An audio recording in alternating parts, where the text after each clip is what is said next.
Hi, it's Steve. Today we'd like to show you how to change the door bellows clamp on your front load washer. If yours is broken or is rusted, you may need to replace it. It's a really easy job, so let me show you how we do it. Now to do this repair, we simply need to open our door up completely. If the old spring clamp is still in place, we'll need to remove it first.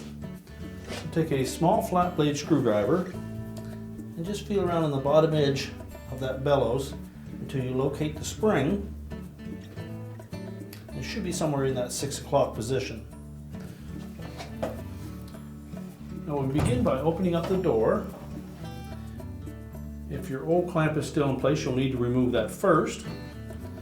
And down and around the 6 o'clock position is where the spring should be located.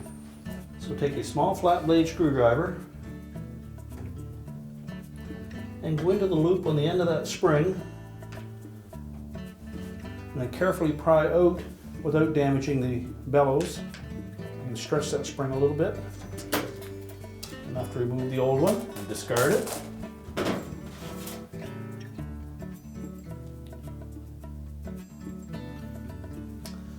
Next we'll take that new spring clamp.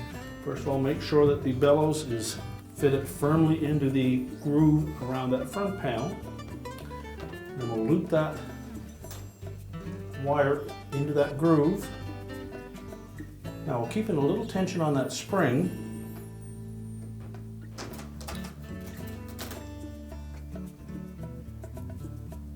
Now we're keeping a little tension on that wire.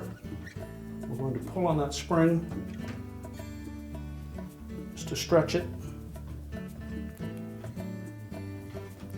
And then we can roll the rest of that wire down into the groove.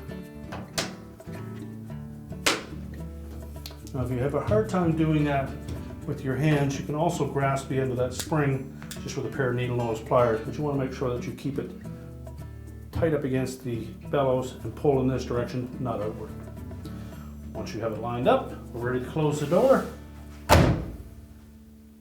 and your repair is complete.